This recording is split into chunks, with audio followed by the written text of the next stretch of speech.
Hola a todos y a todas. Este es el vídeo número 2 del curso de visión artificial y en este vídeo de hoy se va a ver el punto 3 de los apuntes, que tiene que ver con los fundamentos de la fotografía. Y para ello primero pues se verá cómo funciona una cámara, después se explicará el triángulo de la exposición y finalmente las técnicas de iluminación, así como el color de la luz y los filtros que se suelen utilizar en visión artificial.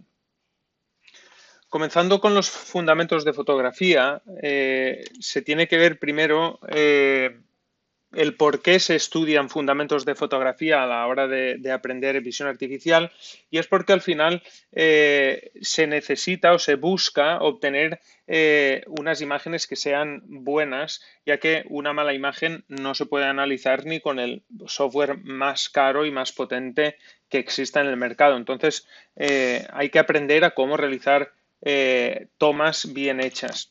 Y para ello lo primero es entender cómo funciona una cámara, ¿no? Cuáles son sus partes y cómo entra la luz hasta que se digitaliza y se procesa la imagen, ¿no? Entonces, en primer lugar, entra por la lente, que está aquí el número 1, donde además tiene que ver la lente con la distancia focal que vimos anteriormente. Esta luz entra a través del diafragma, que el diafragma pues no es otra cosa más que la apertura que permite el paso de luz a través de la lente y hasta el sensor que está justo detrás del diafragma.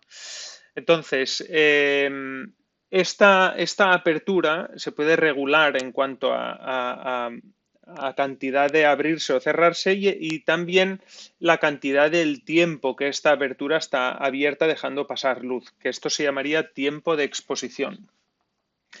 Posteriormente, una vez ha pasado la luz a través de la lente y del diafragma, llega al sensor, que es el encargado de digitalizar esta imagen del mundo real, pasarla a unos y ceros que no son otra cosa más que píxeles, ¿no? Se hace una matriz de píxeles en el caso de las cámaras matriciales y finalmente se digitaliza, se almacena en la memoria interna y entonces ya se puede procesar la imagen, ¿no? Este es el funcionamiento de las cámaras, ya sean cámaras normales y corrientes de fotografía o las cámaras de visión artificial. Y entonces todos estos conceptos que hemos ido mencionando se suelen relacionar en unos componentes que se llaman el triángulo de la exposición, ¿no? Los componentes de la exposición, que son tres componentes: la apertura del diafragma, la velocidad de obturación y la ISO o ganancia, también llamada en visión artificial. Entonces, empezando por la apertura y la profundidad de campo, que este es un concepto nuevo. Como hemos comentado, la apertura es cuánto se abre el diafragma para dejar pasar más o menos luz. Y al abrir o cerrar menos, aparte de dejar pasar más o menos luz y que la imagen se vea más clara o más oscura, también afecta en algo que se llama profundidad de campo, y es que cuanto más abierto esté el diafragma, como es el primer caso, entra más luz, pero como se puede ver, el fondo está más borroso. Esto es porque la profundidad de campo es más pequeña. En cambio, esta imagen de aquí, que aquí ya no se aprecia bien porque está muy oscura, el fondo sí que se vería mucho más nítido. Aquí en esta imagen se puede ver mucho mejor el efecto que tiene la apertura del diafragma con la profundidad de campo, ¿no? Aquí la apertura está más abierta, entonces la profundidad de campo es más estrecha. El metro solamente se ve nítido a lo mejor en unos 2 centímetros, del 9 al 11. En los demás los números son completamente ilegibles. En cambio, si nos vamos a una apertura de diafragma muy cerrada, sí que todos los números son perfectamente visibles y legibles. Esto es porque la profundidad de campo es muy grande. ¿Y cómo se consigue, si el diafragma está más cerrado, cómo se consigue la misma iluminación? Pues aumentando el tiempo que está abierto el diafragma, que esto se llama el tiempo de obturación o el tiempo de exposición, ¿no? Aumentas el tiempo que entra la luz y entonces le da tiempo a entrar más luz. Y así es como se consigue este efecto. Aquí en la imagen esta se puede ver un poco el efecto de la profundidad de campo, que es el que se utiliza mucho en fotografía de retrato, ¿no? Efecto bokeh, que también se llama.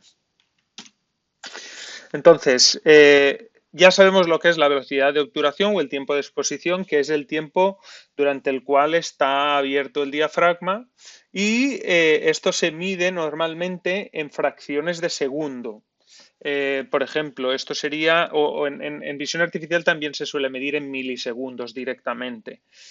Vale, entonces, esto sería un tiempo de exposición de 8 segundos y esto sería un tiempo de exposición de 1 segundo partido 2000. Aquí sería pues 0,5 milisegundos, esto sería 1 milisegundo, ¿no? Aquí el problema que hay de aumentar mucho el tiempo de exposición es que si los objetos están en movimiento, pues el objeto que vamos a fotografiar pues se puede ver movido o borroso, ¿no? Y esto en los procesos industriales que se desplazan de forma rápida pues es bastante común. Aquí hay un ejemplo de líneas de producción que han sido tomadas con un tiempo de exposición mal ajustado y, por supuesto, estas imágenes no se pueden analizar en visión artificial. Y finalmente en el triángulo estaría la sensibilidad ISO o también llamada ganancia, que es una medida que determina la sensibilidad que tiene el propio sensor para recibir la luz. Entonces, a una mayor sensibilidad se puede obtener imágenes más claras porque es más sensible a la luz sin ni siquiera aumentar el tiempo de exposición ni tocar la apertura del diafragma. El problema que tiene es que si se abusa de la ganancia o la escala de sensibilidad ISO, se genera mucho ruido porque no deja de ser una interpolación y aquí está un poco el efecto.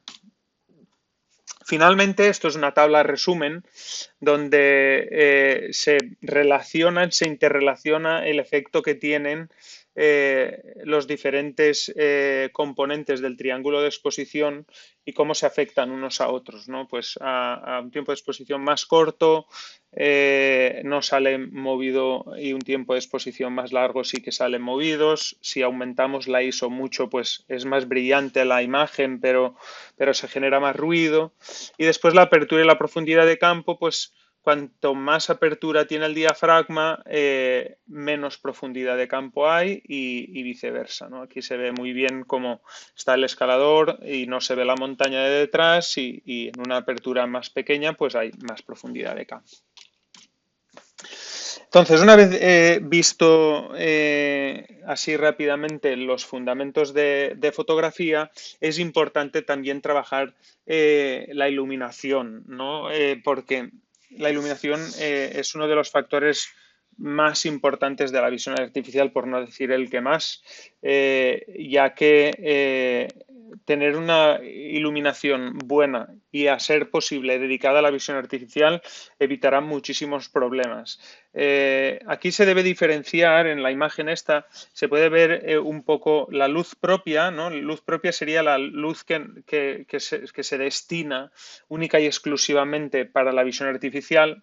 Y después los otros tipos de luz pues la luz ambiental, ¿no? que puede haber pues por el sol o por la iluminación artificial que puede haber dentro de una nave industrial o incluso luz que se genera a través de las reflexiones, ya sean reflexiones de la luz propia o de la luz ambiental, ¿no? Entonces, todas estas fuentes de luz hay que tenerlas en cuenta. ¿Qué influencias, qué nos puede influenciar en cuanto a temas de iluminación, ¿no? ¿Qué problemas nos podemos encontrar en visión artificial y la iluminación? Pues los cambios de luz por meteorología, los cambios del día a la noche, de un día soleado a un día nublado, el que esté la aplicación o la cámara cerca de una ventana. Por supuesto que haya suciedad, polvo, humedad o condensación, ya que la lente es un cristal y Si el cristal se ensucia o se condensa, pues ya no se puede ver a través de él. Y después fuentes de luz externas esporádicas, como pueden ser luces muy potentes de soldadores, luces de emergencia que se encienden esporádicamente o tubos fluorescentes, etcétera, ¿no? Todo esto puede afectar y durante una puesta en marcha puede que no afecte, pero a lo largo de los días y del tiempo sí que puede afectar y hacer que la aplicación de visión artificial falle. Entonces, ¿qué soluciones se pueden aplicar para que estas influencias no nos afecten negativamente? Por supuesto, la más común es hacer un cerramiento, una campana, en la cual la cinta de inspección, esto por ejemplo es una cinta de inspección de nueces, y aquí en esta campana, cuando pasan por aquí, hay una cámara de visión artificial con su iluminación dedicada y se toman las fotografías y después, una vez se han hecho las fotografías, continúa el proceso de producción y ahí en esa campana pues ya no le afecta nada más. También se utilizan filtros, ya sean filtros de colores o infrarrojos, ya veremos más adelante qué uso se les puede dar. Y por supuesto, también ayuda mucho montar iluminación externa y potente y que sea dedicada para la visión artificial. Muchas veces se intenta utilizar siempre la iluminación integrada de las cámaras y en muchos casos, sobre todo cuando se coge altura entre la cámara y el objeto, no es suficiente. ¿Qué tipos de iluminación existen? Pues está la iluminación integrada, que es la que llevan las propias cámaras, y después está la iluminación externa, que es iluminación adicional y que se pone externamente a la cámara. Y después vendría las técnicas de iluminación, ¿no? Y esto sería de qué forma se puede iluminar el objeto, la superficie a inspeccionar, ¿no? Y se clasifican en tres tipos. Estaría la iluminación directa o bright field, como se dice en inglés, donde la iluminación es recta. Después estaría la iluminación indirecta, que es cuando se tiene cierto ángulo. Y después estaría la iluminación posterior, también llamada backlight. Ahora explicaremos cada una de ellas. La iluminación directa o bright field sería aquella iluminación en la que la luz refleja directamente en el objetivo del sensor. Si el objeto es completamente plano, pues cuando se ilumina a 90 grados, la mayor parte de la luz vuelve al objetivo del sensor y se suelen generar reflejos.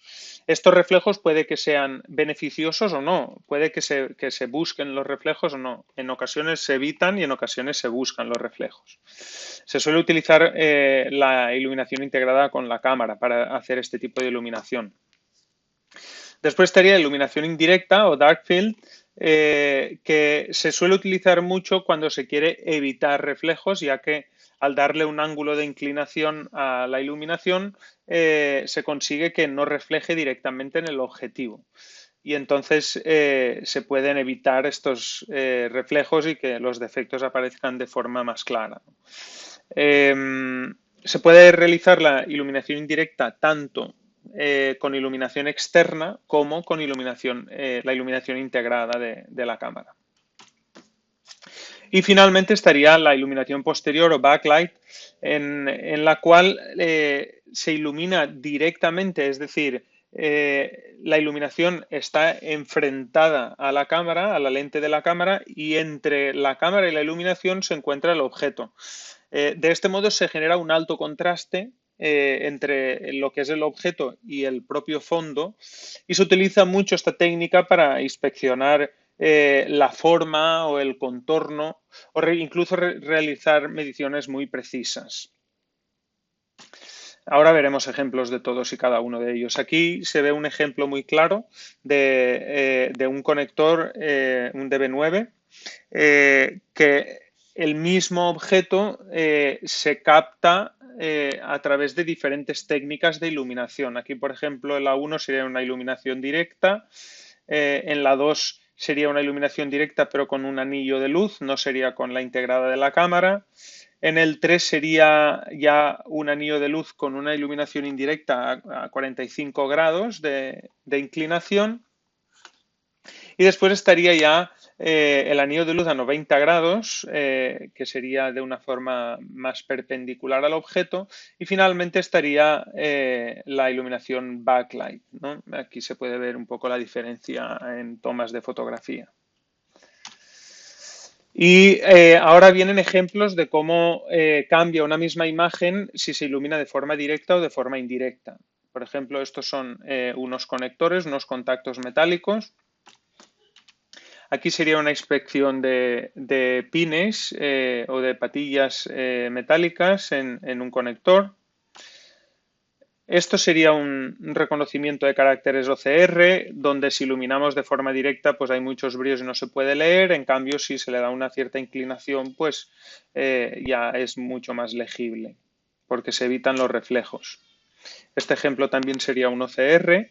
Aquí habría iluminación indirecta con la propia cámara y iluminación indirecta con iluminación externa, ¿no? Ahí se ve también un poco la diferencia que con iluminación externa, al poderle darle un ángulo más cerrado, se generan más sombras y es más fácil leer ese código así.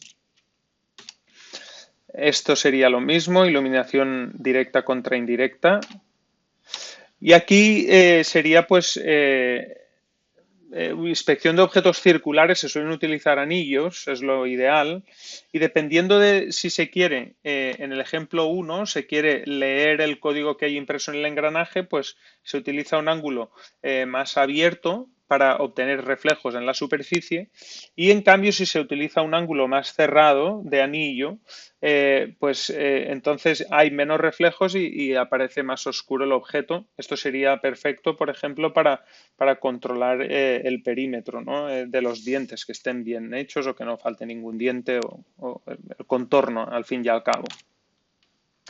Esto de aquí es un bote de refresco en la parte inferior y a través de un anillo pues es fácil ver cualquier defecto, como puede ser aquí una abolladura. Este sería otra vez el ejemplo de los pines, ¿no? Que se suele resolver si se quiere controlar que están la presencia de los 9 pines, pues esta imagen con la iluminación de la cámara directamente encima no sería nada fácil conseguirlo y simplemente utilizando una buena técnica de iluminación pues es muchísimo más fácil. Estos serían superficies metalizadas, una especie de domo, son luminarias ya muy específicas. Y esto sería otro domo que es para superficies cilíndricas. Aquí ya vendrían los ejemplos de backlight. Esto de aquí es una luz de emergencia de estas naranjas que se pretendía controlar que estaba bien colocada la tapa. En este caso se ve claramente que hay un hueco, entonces la tapa no está bien colocada y aquí sí que está correctamente cerrada y por tanto pues, está correcta para continuar en el proceso de producción. Esto también es backlight, sería para controlar termómetros de mercurio, que estuviera el mercurio colocado en la cantidad suficiente. Y bueno, después de ver los ejemplos, ahora ya vendría un poco, aparte, todas las imágenes que hemos visto eran imágenes monocromáticas en blanco y negro. Y ahora también viene pues cuando se le añade algún tipo de color a la iluminación, ¿no? Entonces, para ello hay que conocer el espectro electromagnético, ya que pues, la luz se suele clasificar según su longitud de onda. Y aquí se puede ver un poco pues, todo el espectro electromagnético y en esta banda negra pequeña que va de 400 a 700 nanómetros serían las longitudes de onda que serían visibles para el ojo humano. Después estarían también muy utilizadas en visión artificial la luz infrarroja y la ultravioleta, que aunque no son visibles para el ojo humano, sí que lo son para las cámaras y tienen su aplicación también. Entonces, la primera decisión que se tiene que tomar cuando se quiere comprar una cámara de visión artificial es si se compra en color o si se compra en blanco y negro. Entonces, ¿cuándo la compraremos en color? pues si queremos comprarla en color tenemos que tener en cuenta que las cámaras en color son más caras y que únicamente están justificadas cuando se requiere para la aplicación realizar diferenciación por colores y siempre, por supuesto, tendrán que ir acompañadas de iluminación de color blanco, ya que el blanco es la única longitud de onda que contiene todos los espectros, todos los colores. En cambio, cualquier otro color de luz, pues no sería así, ¿no? Y después, en cambio, las cámaras monocromáticas pues son más económicas y son las que más se utilizan, en verdad, porque las aplicaciones industriales que más suelen utilizarse, como leer códigos, contar objetos, realizar mediciones, control de presencia-ausencia, todo esto se puede realizar en monocromático. Y además se puede combinar con diferentes longitudes de onda, con cualquier color de luz se pueden combinar en blanco y negro. Aquí se pueden ver varias imágenes de combinaciones de cámara en color y luz blanca, por ejemplo, se tiene la información de todos los colores. Aquí, si utilizamos luz blanca en una cámara en blanco y negro, pues también tenemos información de todos los colores, pero se pasan a escala de grises.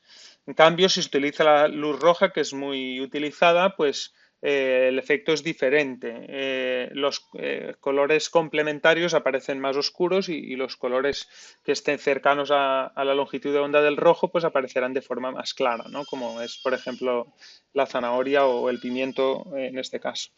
Y si se quiere eliminar por completo toda la información del color, pues se utilizaría la luz infrarroja.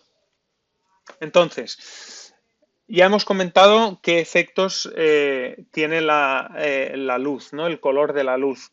Y aquí se puede ver un poco en esta rueda cuáles serían los colores primarios, ¿no? El rojo, el verde y el azul, con sus diferentes tonalidades, y justo enfrente estarían los colores complementarios. Aquí, cuando se utiliza iluminación de cualquier color con una cámara en blanco y negro, siempre aparecerán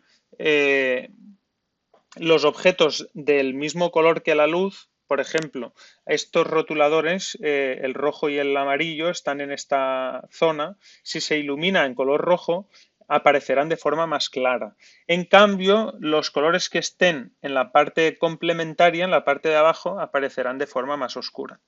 Y así pues pasa con cualquier color de iluminación. Después, la iluminación infrarroja, ¿para qué se suele utilizar en visión artificial? Pues se suele utilizar para eliminar la información del color cuando no interesa o cuando los colores molestan. Ahora veremos algún ejemplo. O cuando la iluminación, por ejemplo, está cerca de un puesto de trabajo, donde la cámara tiene que realizar inspecciones y hay un operario o una operaria manipulando el mismo objeto que se quiere inspeccionar y no se puede estar dando flashes que molesten a los ojos o a la visión del trabajador o de la trabajadora. Entonces se suele utilizar infrarroja para ello.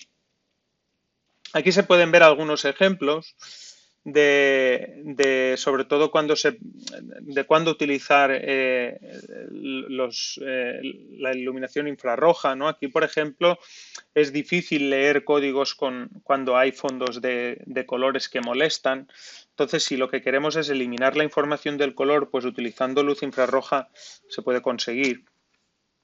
Aquí lo mismo, ¿no? Aquí si se utiliza una iluminación infrarroja, pues se elimina la información del color del fondo y se puede inspeccionar mucho mejor la pieza en cuestión.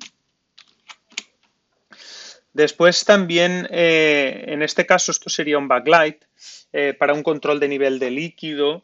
No es lo mismo utilizar un backlight de color rojo que un backlight infrarrojo. Y aquí la diferencia es que el líquido en cuestión, el material, reacciona mejor a la luz infrarroja que a la luz de color rojo. Y eso también se tiene que tener en cuenta. Esto es exactamente lo mismo. Tenemos un backlight rojo a la izquierda y un backlight infrarrojo a la derecha. Si quiere inspeccionar un bote de zumo que no haya ningún cuerpo extraño, en este caso el bote de zumo tiene un tapón dentro, entonces con el backlight rojo sería muy difícil de detectar, pero con el backlight infrarrojo, pues el material el líquido, reacciona mucho mejor a la luz infrarroja. Y aquí, pues, lo que se hace, si se necesita eliminar la información de color, para leer, por ejemplo, únicamente la letra pequeña o las inscripciones en negro de un fondo, como puede ser un bote de zumo, pues se puede eliminar con la iluminación infrarroja.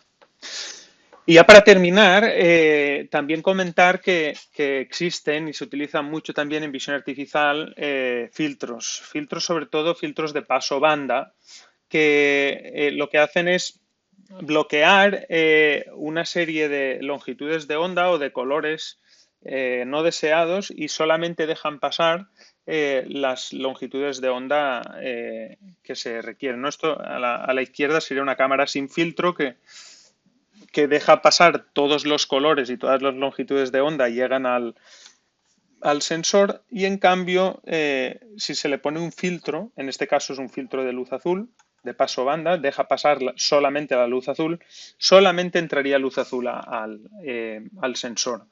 Entonces, con esto pues se pueden conseguir efectos exactamente iguales que si tuviéramos una iluminación de ese color, ¿no? Del color del filtro. Que se puede ver otra vez la misma prueba, ¿no? Pero en lugar de utilizar diferentes colores de iluminación, se utiliza iluminación blanca, pero se le pone un filtro a la cámara. Aquí se puede ver la equivalencia. Esto sería una imagen en color, y después esto sería una imagen en una cámara en blanco y negro iluminando en azul y sin filtro. Y esto sería los mismos objetos y la misma imagen, lo que pasa es que se ilumina con luz azul, pero a través del filtro solamente dejamos pasar la luz azul a la cámara. Entonces el resultado es equivalente.